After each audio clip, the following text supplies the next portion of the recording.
Oli. Hoy hablaremos sobre algunos aspectos claves de la geopolítica y geoestrategia con la sardina colombiana y las relaciones existentes con la ballena Estados Unidos. El siglo XIX en Colombia fue una época de grandes confrontaciones y cambios. Se pasó de ser una dependencia del Imperio Español en sus inicios a las guerras de independencia y a los experimentos políticos para dar forma a una nación independiente. Desde su independencia, Colombia se sumergió, al igual que otros países de América Latina, en un estado casi crónico de revoluciones y guerras civiles. El crecimiento poblacional fue en realidad lento en un territorio bastante grande, lo que incidió en el desarrollo económico del país. El 30 de agosto de 1821 se reúnen delegados de Nueva Granada y Venezuela en Villa del Rosario. El resultado de este encuentro fue la creación de la Constitución de Cúcuta, con la cual se ratificó la creación de la República de Colombia, cuya capital Bogotá, el cual era un estado federal compuesto por tres grandes departamentos, Cundinamarca, Quito y Venezuela, estos dos últimos que al separarse años después se convertirían en los países que hoy son. Separado de Ecuador y Venezuela, Colombia también formaliza dicho acto de disolución el 20 de octubre de 1831, con la Convención Granadina bajo el régimen presidencialista encabezado por el general Santander. Años más tarde, entre 1839 y 1842, se da la Primera Guerra Civil en Colombia, denominada la Guerra de los Conventos, debido a que el presidente José Ignacio de Márquez sancionó una ley que suprimía los conventos católicos que albergaran menos de 8 religiosos. Hacia finales del siglo, se presentó la única más importante inmigración de árabes hacia el territorio nacional. Si bien hay testimonios del ingreso de ciudadanos de países europeos y americanos, lo cierto es que fue un número insignificante. En cambio, los árabes tendrían una gran influencia económica para el país. La industria en Colombia durante el siglo XIX fue prácticamente nula, centrándose especialmente en Bogotá, capital del país, y su proceso de industrialización. Finalizada la Guerra de los Mil Días, Colombia empezó el siglo XX con una pérdida geoestratégica notable, ya que perdió su condición natural de zona de posible tránsito interoceánico. La separación de la provincia panameña afectó las relaciones entre Colombia y Estados Unidos, país que estaba interesado en la construcción del canal interoceánico por Panamá. La posición estratégica convirtió a Panamá en una zona de importancia internacional. Al terminar esta guerra, el departamento panameño pertenecía a Colombia. Estaba devastado por el conflicto.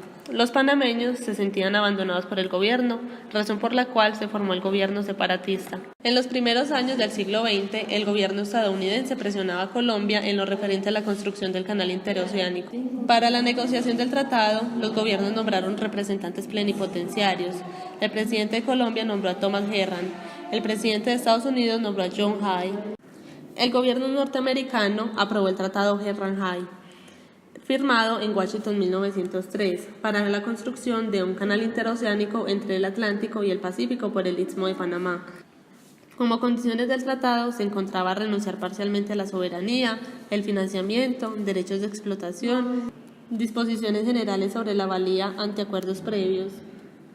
En agosto de 1903 se rechazó el tratado Herran-Hay debido a una serie de objeciones que el Congreso colombiano había presentado, considerándolos violatorios a la soberanía del país.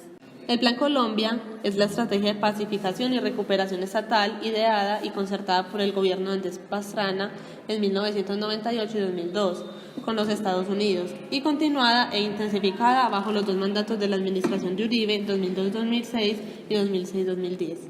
Concentró sus esfuerzos en el fortalecimiento de la capacidad militar del Estado. Este modo respaldó con la ayuda financiera y técnica de los Estados Unidos con cerca de $9.000 millones en 10 años. El gobierno colombiano estuvo en capacidad de llevar a cabo una guerra contrainsurgente justificada inicialmente como continuación de la lucha contra las drogas y luego de los atentados del 11 de septiembre como parte de la guerra global contra el terrorismo. Geoestrategia en Colombia. Cuando hablamos de geoestrategia se deben tener en cuenta la ubicación geográfica, los recursos naturales, las fuerzas armadas y operativas. Estos factores son importantes para ejecutar estrategias con otros países. Ubicación geográfica. Colombia se halla ubicada al noroccidente de América del Sur, sobre la línea equinoccial, en plena zona tórrida y equidistante de los extremos del continente americano. aun cuando la mayor parte se ubica en el hemisferio norte. Está rodeada por el Mar Caribe y el Océano Pacífico. Límites y tratados. Colombia limita con los siguientes puntos. Por el nordeste con Panamá, por el occidente con Venezuela y Brasil, por el sur con Ecuador y Perú. Ahora hablaremos de los recursos naturales, los recursos renovables y los recursos no renovables. ¿Cuáles son los recursos renovables? Los bosques, el viento, la radiación solar, la energía hidráulica, la energía geotérmica, la madera y los productos de agricultura. Y los recursos no renovables son el carbón, el petróleo, los minerales, los metales, el gas natural y depósitos de aguas subterráneas. Por último, hablaremos de las Fuerzas Armadas y Operativas, que lo componen el Plan Colombia, que busca fortalecer una política antinarcóticos, fortalecimiento militar, capacidad ofensiva, despliegue geográfico y credibilidad pública de las Fuerzas Armadas. Colombia mantiene misiones diplomáticas con muchos países del mundo. En África, con 16 países como República del Congo, Egipto y Etiopía. En América, con 34 países como Estados Unidos, Venezuela, Brasil y México. En Asia, con 37 países como China, Tailandia, Japón y Corea del Sur. En Europa, con 43 países como Rusia, Polonia, Irlanda y España. En Oceanía, con 7 países como Australia y Samoa. Entre los principales tratados en los que Colombia es parte, se encuentran el Tratado Interamericano de Asistencia Recíproca de 1947, el Tratado de Río. Los tratados regionales incluyen la Comunidad Andina junto a Bolivia, Perú y Ecuador, los órganos e instituciones que conforman el Sistema Andino de Integración. Colombia ha firmado acuerdos de libre comercio con Chile, México, Venezuela y Estados Unidos. El país sudamericano también ha firmado 105 tratados o convenios internacionales relativos al medio ambiente. Estos incluyen el Tratado Antártico y el Tratado de Prohibición Parcial de Ensayos Nucleares y las convenciones sobre biodiversidad, cambio climático, desertificación, conservación de la vida marina y protección de la capa de ozono. También ha firmado el Tratado de No Proliferación Nuclear y el Tratado para la Proscripción de las Armas Nucleares en la América Latina y el Caribe. Comercial entre la República de Colombia y Estados Unidos de América. Fueron suscritos en Washington el 22 de noviembre del 2006. Se surtió mediante la aprobación de la Ley 1143 del 2007 por el Congreso colombiano y se complementó mediante sentencia C-750 del 2008 de la Corte Constitucional, mediante la cual el acuerdo y la citada ley se encontraron acordes al ordenamiento constitucional del país.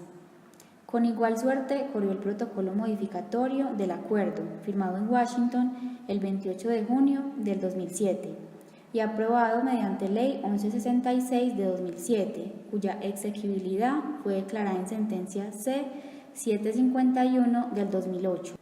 Así, se dio inicio a la etapa de implementación normativa del acuerdo en Colombia, el cual tuvo por objeto verificar que se lleven a cabo los ajustes tendientes a garantizar que el acuerdo es compatible con nuestro ordenamiento jurídico. El proceso culmina con la publicación del Decreto 993 del 15 de mayo de 2012, mediante el cual se promulga el Acuerdo de Promoción Comercial entre la República de Colombia y los Estados Unidos de América, sus cartas adjuntas y sus entendimientos. Sin duda alguna, el momento que vive hoy Colombia es clave no solo para el país mismo, sino para las demás naciones del hemisferio y del mundo. Colombia, por el esfuerzo y los avances logrados en los últimos años, ya no es solo receptor de asistencia estadounidense, ahora es un aliado estratégico que está en capacidad de exportar conocimiento, desarrollo, educación, ciencia, tecnología y energía. Muchos otros altos funcionarios del nuevo gobierno estadounidense, a quienes les hemos expuesto la transformación colombiana, son clave para seguir fomentando los nexos institucionales, políticos, económicos e intelectuales en el nuevo escenario sin conflicto armado con las FARC y para mantener el apoyo que ayude a garantizar la estabilidad que Colombia necesita. Nuestro país es en consecuencia visto como un modelo a seguir por otras naciones del hemisferio. Desde la Embajada de Colombia en Estados Unidos, precisamente, en estos últimos tiempos hemos orientado nuestro trabajo para que esa relación se siga fortaleciendo y de esa manera los positivos resultados continúen rindiendo beneficios a los países y sus ciudadanos, como por ejemplo impulsar acceso de los colombianos a Estados Unidos. Hoy trabajamos en la transición del Plan Colombia a Paz Colombia. El primero tenía como objetivo clave derrotar el terrorismo y combatir el narcotráfico, debilitar el crimen organizado y fortalecer las instituciones y construir el camino hacia la paz. Ahora nos enfocamos con la Administración y con el Congreso de Estados Unidos en el nuevo programa Paz Colombia. Los objetivos comienzan por llevar desarrollo de alternativas a las zonas marginales del posconflicto, fortalecer las instituciones, garantizar las capacidades de lucha contra el crimen organizado en Colombia y el hemisferio. El avance de la relación bilateral se puso en marcha el Consejo Asesor Permanente de CEOs Colombia-Estados Unidos, que busca unir iniciativas de los sectores público y privado para fomentar el desarrollo económico y social a partir de la generación de empleo y la promoción de políticas que contribuyan a la competitividad y a la inversión. Igualmente, formulará recomendaciones de los presidentes de las empresas más importantes de Colombia y Estados Unidos que ayuden a la atracción de más turismo en Colombia. Para finalizar, se resalta entonces el acuerdo firmado entre la ANDI y la Cámara de Comercio de Estados Unidos, lo que declara entonces una competitividad y un crecimiento económico. Sin duda alguna, es una nación que es referente mundial en muchos aspectos, aliada estratégica clave en el concierto internacional y que mantiene con este país norteamericano una relación especial. Esperamos les haya gustado este vídeo, en el cual participamos Karen Rentería, Vanessa Betancourt, Joana Becerra, Esteban Ocampo, Marcela Restrepo y la presentación especial de María Paz. Y recuerden, Petro presidente.